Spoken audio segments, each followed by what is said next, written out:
પછી હા એમ પછી બધે તમે એક્શન કહેજો શું કરવું એમ તમે બેન બોલો વિદ્યાર્થી તરીકે પછી હું કાંઈક એમાં ઘટતું હશે તો હું એમાં પૂરી કરી દઈશ. સાહેબે એવું આશ્વાસન આપ્યું છે કે સાંજ સુધીમાં છે ને એ કેટેગરી વાઇઝ નોર્મલાઇઝેશનના છે એ માર્ક્સ છે હું સાંજ સુધી જાહેર કરી દઈશ. અને સરે એવું અંદર કીધું છે કે ભાઈ પોલીસમાં આ રીતે છે જાહેર કરે છે તો તમે આમાં એ રીતે જાહેર કરો. એટલે એમને એ મુદ્દો યોગ્ય લાગ્યો છે કે મને આ વાત ગળે ઉતરી છે અને હું આગળ રજૂઆત કરી અને એ પ્રમાણે જે તમારે પોલીસમાં જે પદ્ધતિથી થાય છે એ રીતે કરાવવાનો પૂરો પ્રયાસ કરીશ.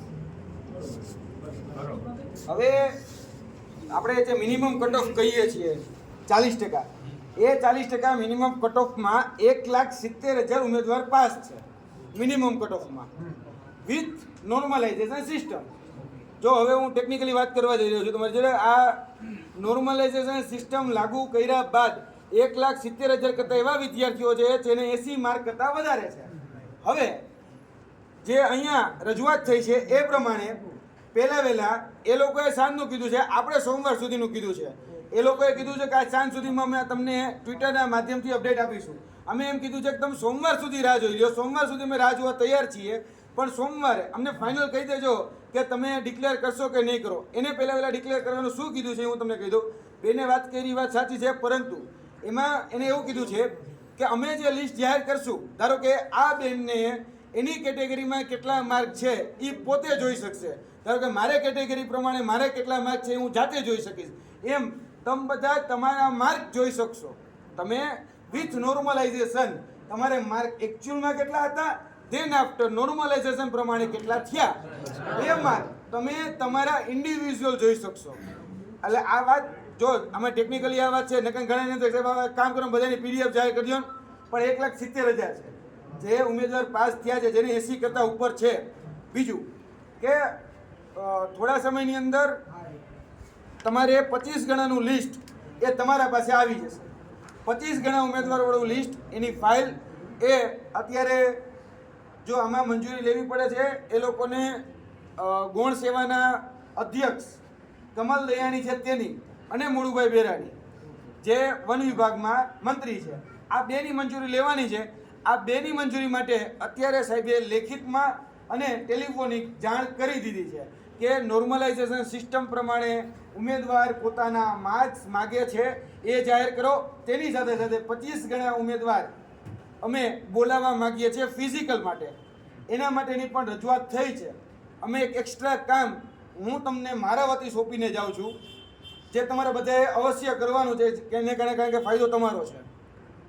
823 જગ્યા છે, એ જગ્યા 1200 સુધી થઈ શકે એમ છે. જો 1200 સુધી જગ્યા થઈ શકે તો અહીંયા માની લો 25 ગણા ઉમેદવાર બોલાવવામાં આવે તો 823ના 1200 લોકો સુધી બોલાવી શકાય. કઈ રીતે?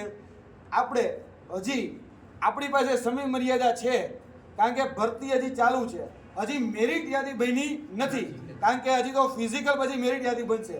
તો ત્યાં સુધીના માંગણા પત્રકમાં જેટલી જગ્યાઓ ખાલી હોય એટલું વન વિભાગ એટલે કે અરણ્ય ભવન જે છે એ એમાં મંજૂરી આપી શકે. તો હું તમને બધાને વિનંતી કરું છું કે જગ્યા જેટલી અત્યારે છે 2021ના મહેકમ પ્રમાણેની તમારી જગ્યાઓ છે, 2021ના મહેકમ પ્રમાણેની. હવે માની લો કે અત્યારે 2024 ચાલે છે, માનીશું તે ચાલે જ છે, આ 2024 ચાલે છે તો એ પ્રમાણે જગ્યાઓ વધારે રિટાયરમેન્ટ છે, ભરતી છે, કોઈ વનપાલ તરીકે કોઈ બીજી તરીકે ક્યાંક ગયો છે તો જગ્યાઓ વધારે ખાલી થઈ છે. એટલા માટે આપણે ફરીથી એક વખત રજૂઆત કરવા જવાની છે 3 જગ્યાએ. એક અહીંયા અરણ્ય ભવન છે ત્યાં જગ્યા વધારા માટે. બીજું સામાન્ય વહીવટ વિભાગ જે એને મંજૂરી આપવાનો છે, જીએડી જેને આપણે કહીએ છીએ, એના અધ્યક્ષ કમલ દયાણી અને આ જે અત્યારે જે જગ્યા આપણે ઊભા છીએ ગુજરાત ગૌણ સેવા પસંદગી મંડળ, તો આ ગૌણ સેવા પસંદગી મંડળના અધ્યક્ષ પણ કમલ દયાણી જ છે. એટલે બંનેની ઓથોરિટી એની પાસે છે જગ્યા વધારવા માટેની. અને ત્રીજું આપણે મુળુભાઈ બેરા, આપણે વન મંત્રી. તો આ જે જગ્યા છે ને અમે એવું માનીએ છીએ કે 1200 કરતાં પણ વધારે વધી શકે છે. પણ આપણે જો રજૂઆત કારણ કે માયગા વગર માં પણ ન પીરશે. હવે એની યાદ આપણે કહીએ જ નહીં કે તમે જગ્યા વધારો અને આપણે મનમાં પૈણી લઈએ તો કશું કાંઈ નહીં થાય. આપણે અહીંયા જવું પડશે. અહીંયા તમે 500 કરતાં વધારે વિદ્યાર્થીઓ હશો, નીચે પણ હાજર છે, ઉપર પણ હાજર છે. અહીંયા પણ જોઈ રહ્યા છે, બધા જોઈ રહ્યા છે. હું બધાને કહું છું કે આપણે આપણી જગ્યા વધારે મળે. ધારો કે 25 ગણાનું લિસ્ટ આવવાનું જ છે. હવે એ 25 ગણાના લિસ્ટમાં આપણે જો જગ્યા વધારશું તો બેનિફિશિયરી આપણે, ટૂંકમાં બેનિફિટ આપને મળવાનો, કારણ કે 400 જગ્યા વધશે તો એ ફાયદો આપણને થશે અને એ જગ્યા ખરેખર વધી શકે એમ છે. સરકાર પાસે ભૂતકાળમાં આ રીતે જગ્યા વધારેલા ઘણા બધા એક્ઝામ્પલ હું તમને આપી શકું એમ છું કે ભૂતકાળમાં આ રીતે જગ્યાઓ વધેલી છે. પણ આફ્ટર મેરિટ યાદી પહેલાં આપણે માંગણા પત્રક પ્રમાણે આ જગ્યાઓ ભરવામાં આવે એવી આપણે રજૂઆતમાં જવાનું છે અને એ જગ્યાઓ પૂરાય એને માટેના પ્રયત્નો કરવા છે. હવે જો તમને કોઈ ડાઉટ રહ્યો હોય તો તમે મને પ્રશ્ન પૂછો. અહીંયા જેટલા ગયા તે વિદ્યાર્થીઓ બધા ઉપસ્થિત છે. અમે તમારા વતી સોમવાર સુધીનો, મેં વ્યક્તિગતપણે એને તો આ સાંજનું જ કીધું છે, પણ મને ખબર છે આ સાંજે ન થઈ શકે, કારણ કે એટલા બધા વર્કમાં છે ને, ભલે હૈયાધારણા આપે એ વાત આખી અલગ છે. સાહેબની કદાચ એને પણ એમ છે કે ના હું પ્રયત્ન કરું, પોઝિટિવ વેમાં ચાલીએ, એ સાહેબની લાગણી છે.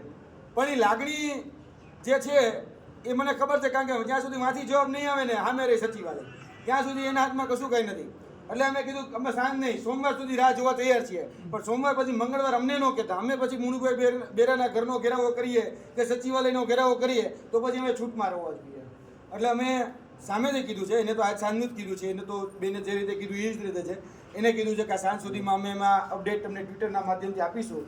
બની શકે છે કદાચ આજ સાંજે આવી પણ જાય અથવા તો કાલે પણ આવે.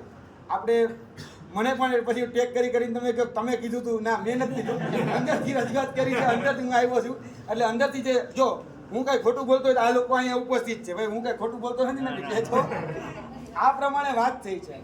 એટલે અમે પોલીસ કોન્સ્ટેબલમાં તમે પણ બધા આપતા જશો પરીક્ષા, તમે પણ તાજને સાક્ષી